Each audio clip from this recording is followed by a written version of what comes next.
अब हम दोस्तों कला और संस्कृति की सीरीज में आगे बढ़ते हुए अपन बौद्ध धर्म और जैन धर्म के बारे में पढ़ेंगे, है ना।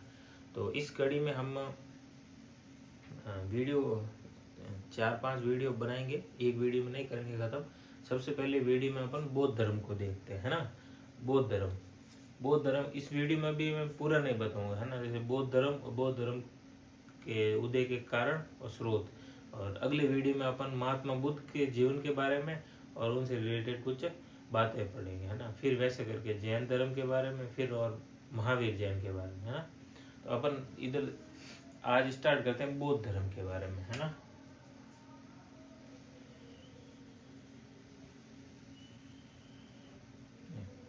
देखो फ्रेंड्स, महाजनपद काल के बाद में बौद्ध धर्म का उदय हुआ, ठीक है।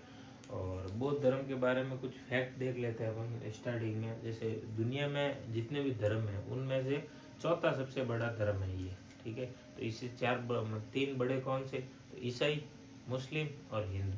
सबसे बड़ा जनसंख्या के हिसाब से, फॉलोअर्स के हिसाब से, है ना, कि अभी ईसाई धर्म को मानने वाले कौन कितने हैं, मुस्लिम धर्म को मानने वाले कितने हैं, हिंदू धर्म को मानने वाले कितने, उसके हिसाब से। वैसे ही बौद्ध धर्म के जो फॉलोअर्स हैं, बौद्ध धर्म को मानने वालों की जनसंख्या के हिसाब से ये चौथा विश्व का सबसे बड़ा धर्म है, ठीक है। तो ये अपने को ध्यान रखना, चौथा। और भारत की जनसंख्या ये 2011 की जनगणना के हिसाब से है फैक्ट, भारत की जनसंख्या वाला, है ना। तो जैसे भारत की कुल जनसंख्या का 0.7% बौद्ध धर्म के लोग हैं ना। 0.7% कितना हुआ कि 8,40,000, 8-8.5 लाख के बीच में समझ लो ना आप, मोटा मोटी, ठीक है। और राज्य की बात करोगे ना तो ये है ना इंटरेस्टिंग फैक्ट है, बौद्ध धर्म के जो लोग हैं सबसे ज़्यादा महाराष्ट्र में रहते हैं, है ना। ये इंटरेस्टिंग फैक्ट है, ध्यान रखना इस पे से, क्योंकि जब भी आएगा क्वेश्चन तो अपन ये नॉर्थ ईस्ट या फिर ये उत्तराखंड, हिमाचल या लद्दाख ऐसा कुछ करके आएंगे, क्योंकि वहाँ थोड़े ज़्यादा लगते हैं ना अपने को। लेकिन ये ध्यान रखना कि महाराष्ट्र में सबसे ज़्यादा है, महाराष्ट्र में बौद्ध धर्म की जनसंख्या सबसे ज़्यादा महाराष्ट्र में, ठीक है। फिर आते हैं अपन, ठीक है, ये तो गए फैक्ट। अब अपन बात करते हैं उदय का कारण, जैसे बौद्ध धर्म उदय क्यों हुआ, उसका कारण। तो दोस्तों जैसे ब्राह्मण धर्म बोल दो या हिंदू धर्म बोल दो, उसमें क्या होता है, ब्राह्मण, वैश्य, क्षत्रिय, शूद्र, ठीक है, ये 4 वर्ण है। क्षत्रिय, ब्राह्मण, वैश्य और शूद्र, ये 4 वर्ण हैं हिंदू धर्म में। उसमें से क्या है, यूं बोलने को तो राजा कौन होता था, क्षत्रिय, लेकिन यूं पद सोपान क्रम में देखेंगे तो ब्राह्मण ऊपर आता था। ब्राह्मण उस हिंदू धर्म के हिसाब से ब्राह्मण को ऊपर रखा जाता था।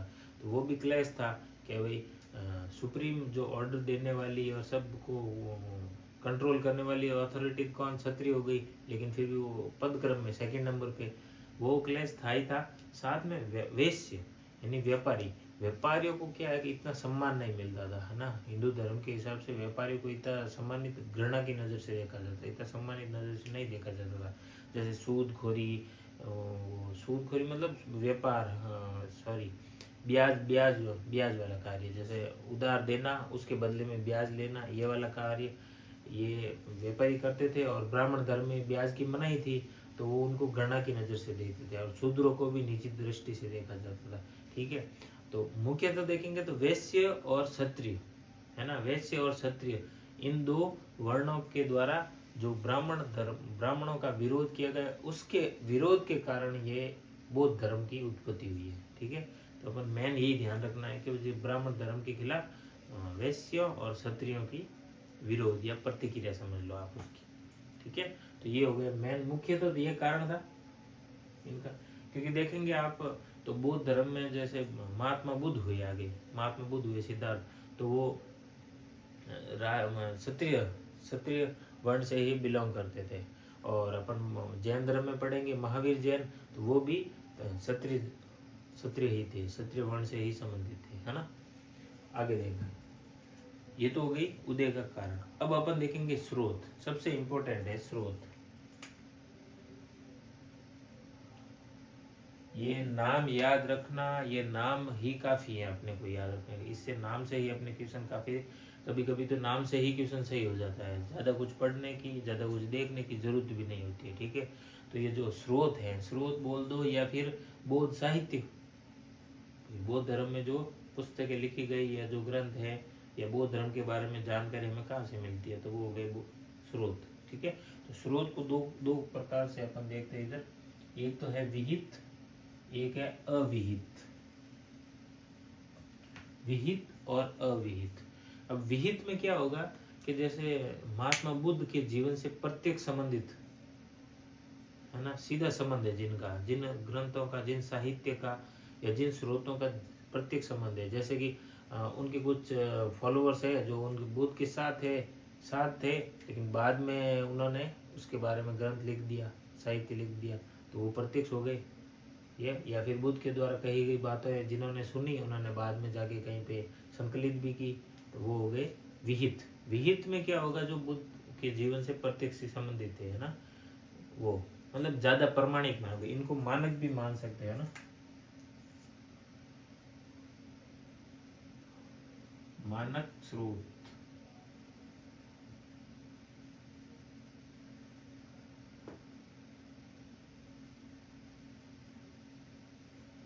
मानक स्रोत, ठीक है।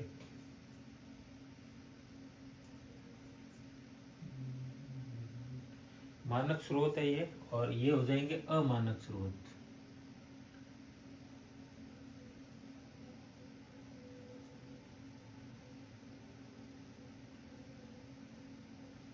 ये हो जाएंगे अमानक स्रोत, अविहित या अमानक, विहित या मानक।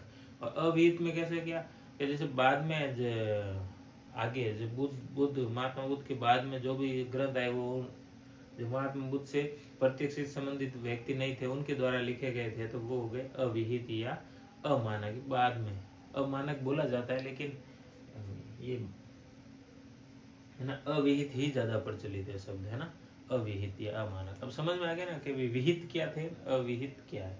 ठीक है, विहित में बात करेंगे सबसे पहले तो त्रिपिटक, अपने को पता ही है कि जो बौद्ध संगीतियाँ हुई थी, ठीक है, उनके बारे में, उन्हीं बौद्ध संगीतियों के दौरान ही इन त्रिपिटक को संकलित किया। त्रिपिटक का नाम क्या है, तो सुत्त पिटक,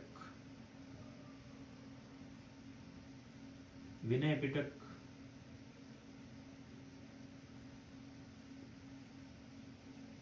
अभिधम्म पिटक।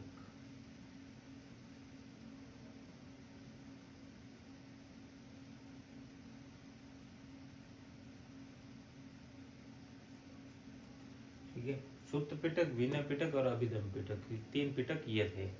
ठीक है, अब देखेंगे जातक माला। जातक माला मतलब वो पूर्व जन्म की कथाएं या उस समय प्रचलित कथाएं। ठीक है, जातक माला वो हो गई, यानी कि जिसमें जातक कथाएं हैं।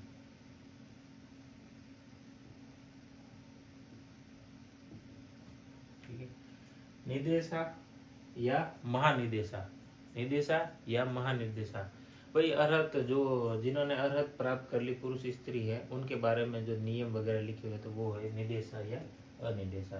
अरहत किसने प्राप्त कर ली, जिसने वो बुद्धत्व की तरफ संत में अपने जीवन में कुछ हासिल कर लिया ना, कि जैसे संत बन गए, और उसके बाद में अरहत यानी कुछ विशेषताएं, कुछ एक तरह की बुद्ध धर्म में वो स्तर होता है, स्तर पार कर लिया होता है ना, स्तर अलग अलग स्तर होते हैं। संत स्टार्टिंग में जो नया आया उसके लिए अलग, उसने कुछ हासिल कर दिया, अपने को कुछ प्रूव करके, जैसे अपन पढ़ाई में होता है ना, जैसे अपन ग्रेजुएट वगैरह, उसी हिसाब से कि भाई अरहत यानी कि कुछ इन्होंने हासिल कर लिया, उसके बाद में उनके जो नियम है ना, अरहत प्राप्ति होने के बाद पुरुष और जो स्त्री जिन्होंने अरहत का स्तर प्राप्त कर लिया, उनके लिए जो नियम है वो इसमें आएंगे, निदेशा में, है ना। बुद्ध वंशम में बुद्ध से पहले के जो भी हुए 24 वंश के बारे में, बुद्ध से पहले कितने 24 जो हुए अलग अलग, उनके बारे में। बुद्ध वंश यानी बुद्ध से पहले जो भी अलग अलग हुए बुद्ध, है ना। बुद्ध से पहले भी बुद्ध हुए, उनके बारे में 24 बुद्धों के बारे में एक तरह से, है ना। महात्मा बुद्ध, गौतम बुद्ध जो भी हुए, इनसे पहले 24 जो भी थे उनके बारे में है। तो ये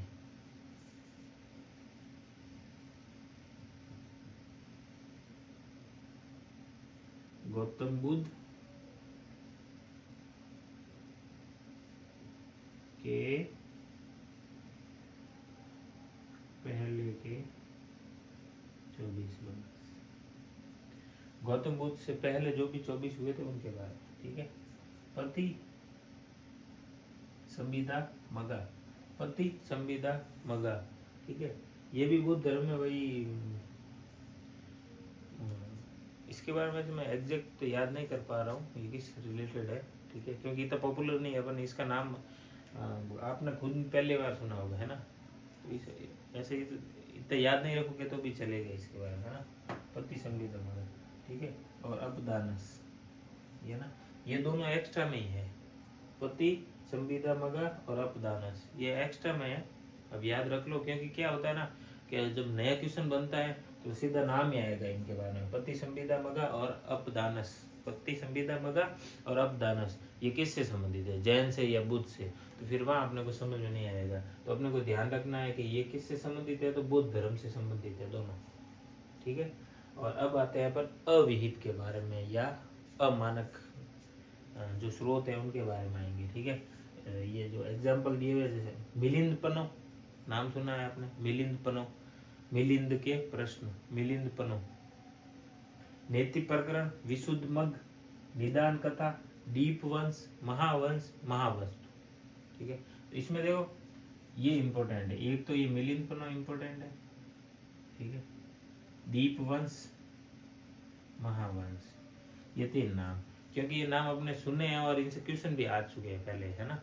तो मिलिंद पनो, दीप वंश, महावंश ये याद रखना है। एक्स्ट्रा में नेति प्रकरण, विशुद्ध, निदान कथा, महावस्तु नाम याद रख लेना आप। ये तो नाम ही काफी है इनके, तो नाम रख लोगे तो भी क्वेश्चन सही हो जाएगा लगभग। तो मिलिंद पनो के बारे में देखते हैं अपन, ठीक है। तो मिलिंद पनो क्या थे, तो मिलिंद पनो यानी मिलिंद के प्रश्न। और मिलिंद या किसको बोला गया, मिनांडर, इंडो ग्रीक जो राजा हुआ मिनांडर,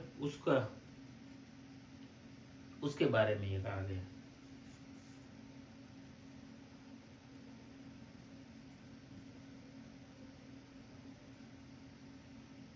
मिनांडर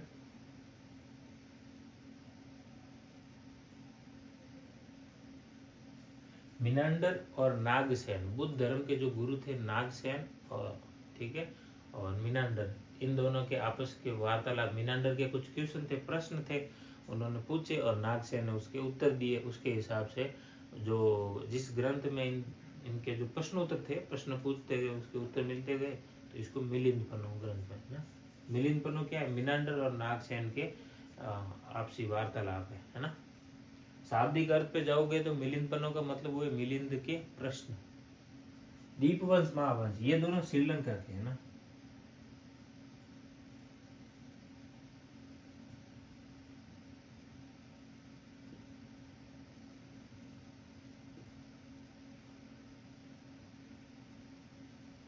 ये श्रीलंका से संबंधित है। श्रीलंका के जो शासक होते थे उनके, श्रीलंका से संबंधित जो बुद्ध धर्म से रिलेटेड है ना। श्रीलंका में भी बुद्ध धर्म एक प्रोमिनेंट धर्म है, उधर भी काफी बड़ा धर्म है ना। तो श्रीलंका से संबंधित है ये दोनों, दीपवंश, महावंश। दीपवंश महावंश का क्वेश्चन आ चुका है पहले, ये ध्यान रखना। तो दीपवंश महावंश के बारे में अपने को इतना ही ध्यान रखना है कि ये दोनों क्या है, एक तो श्रीलंका के है प्लस बुद्ध धर्म से संबंधित है, ठीक है फ्रेंड। इसके अगले वीडियो में हम महात्मा बुद्ध के बारे में स्टार्ट कर देंगे, गौतम बुद्ध के बारे में, जैसे उनकी जीवनी, उनसे रिलेटेड बात करेंगे, ठीक है। जैसे बुद्ध धर्म के जो प्रतीक चिन्ह है वगैरह, वो उनके बारे में अगली वीडियो में बात करेंगे। Okay friends, thank you.